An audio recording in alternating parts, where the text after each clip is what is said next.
Hello lovely people, and welcome to another games pickup. I've not done one of these for a long time. I think the last one was back in autumn of last year, so I've got loads of great games to catch you up on, so stick around.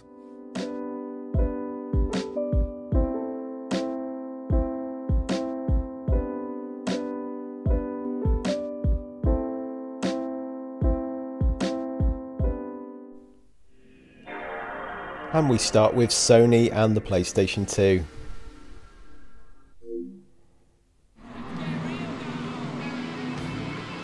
This is a game I picked up recently called Splashdown from 2001. It's a really fun jet ski racing game.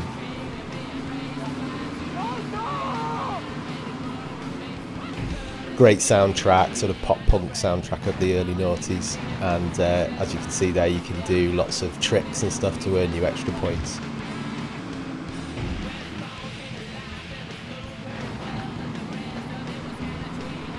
Next up is one that I did a separate video on, so I'll link it in the description. It's Taito Legends on the PS2, a collection of Taito arcade games. Really enjoyed this. This is one of my favourites, New Zealand story, but there's also games like Bubble Bobble and Rainbow Islands and Space Invaders and all sorts. Next up on the PSP we have God of War Chains of Olympus. Really difficult, this game. I've only got past the first 3 kind of levels or so. I need to definitely put more hours into this, but excellent graphics for the PSP and really interesting monsters, plot, etc. Loving this one.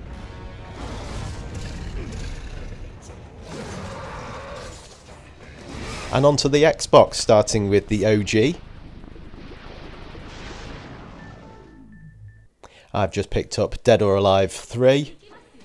Really good, but like many of these arcade fighting games, it's absolutely ridiculous. But a lot of fun to be had on this one.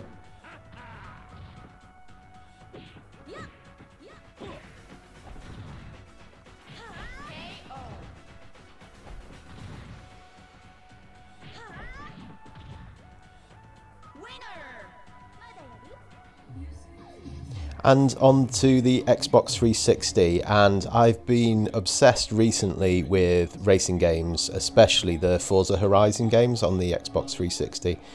This is the first Horizon game, and you get to drive through the leafy backdrop of Colorado. Really liking this one. Apologies for the footage on the Xbox 360. Believe it or not, it was the one console that I really struggled to get some capture on, so this is unfortunately taken off my camera pointed at the TV, which isn't ideal, but I hope you enjoy this anyway. This is definitely a series that you should check out if you like racing games. And on to Forza Horizon 2, probably my favourite of the series so far that I've played. And here I am going totally off kilter in my Aston Martin DB8, made famous by the Bond films, of course. Saved up a lot of money for this one.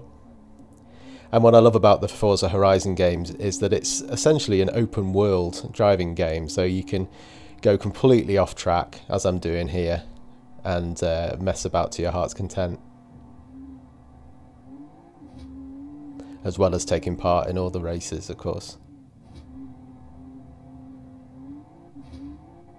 My next purchase this time has been Grand Theft Auto 5, and bit of an admission on this one, I didn't really enjoy this game. I absolutely love Grand Theft Auto 3 on the PS2, but something about this one turned me off a bit. I don't know what it is. I know there's kind of supposed to be sort of misogyny and violence and all those kind of things on these games, but something about it just felt very, I don't know, juvenile. Maybe I need to play it a little bit more. The gameplay was fine, but just the story just kind of didn't gel with me for some reason. So I'm thinking of maybe going on to the next one. I've realised I've got this completely wrong. This is GTA 4, not 5. So maybe 5 is an improvement, I'll see. One of the reasons why I'm picking up so many Xbox 360 games at the moment is because they are so cheap. You can pick these up for less than a fiver, a lot of these. And talking of racing games, as I was before, I've heard a lot of good things about the Project Gotham racing games. Nothing to do with Batman, I was disappointed to find out, but I bought the third and fourth one. I think they were about £1 each, so not disappointed on the value. They're a lot of fun. I think I've been a bit spoilt by the Forza Horizon games, to be fair. This is number 4 now, with the motorbikes, which was a lot more fun, I found, than driving the cars. So yeah, I enjoyed the motorbiking on this, but I think I've been a bit spoilt by Forza Horizon, I think, and everything seems like a bit of a step down from there. So it was fun, but it was no Forza. One that I've downloaded on the Xbox 360 is the remastered Monkey Island 2. I've recently finished the first one and have been looking out for the second one for ages. Couldn't find it in the shops, but did manage to download it for about £6, I think it was. And it's quite nice, as you'll see in a minute, that you can go between the two. So you can go to the older looking style as well if you prefer, and play it either way, which is cool. Great point and click, absolute classic, and definitely worth picking up if you can. Another video I've made that I'll put in the description. I recently picked up my very first Nintendo Wii, so now we're on to the Nintendo games, and the Wii and GameCube of course it's backwards compatible with the GameCube, which is awesome, kind of 2-in-1. And this is a great series, Burnout. I've got Burnout Legends on the PSP, but I think this is the original. The fun thing about these games is that you accrue lots of points from the most spectacular crashes, which is what makes it unique from other games. This is on the GameCube. Not been able to get many GameCube games as they're so expensive, they've really gone up in price, but this one was quite reasonable, I think. And it's nice just to try out my GameCube controller and test out the backwards compatibility on the Wii. Now we're on to the Wii games, and this is a game called Driver on the Wii. Kind of a bit of a rip-off really of the GTA games, but set in the 70s, so it's got that kind of aesthetic, which is really fun. Going around causing mayhem in the 1970s America.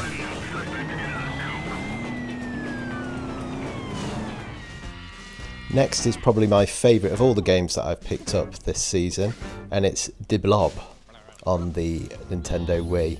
Really fun and unique game this. Love the cartoony style, and the idea is that these awful dictators have taken all the colour out of life, and it's your job to try and return it. So you have to sort of paint all the grey and stuff, changing colours, and love the music on this one as well. Then on to the Nintendo DS, and a game I've wanted to pick up for ages. This is Hotel Dusk 215, I think it's called. What's really fun about this is that you turn the DS onto its side, so it almost plays like a interactive graphic novel, which is really fun. And yeah, a bit of a slower game, but one that's quite chilled out, bit of a mystery game, detective game. You have to work your way around this hotel, look at different objects and try to solve the mystery as you go. Really, really inventive use of the DS, this one I found. And finally, some retro games that have been remastered for the Switch that I've downloaded recently. We have Panzer Dragoon, one of the best games on the Sega Saturn that's had a new coat of paint. Looks absolutely amazing on the Switch. Really, really enjoying this. I mean, who doesn't love a shoot 'em up where you get to fly in a dragon? Looks great, plays great.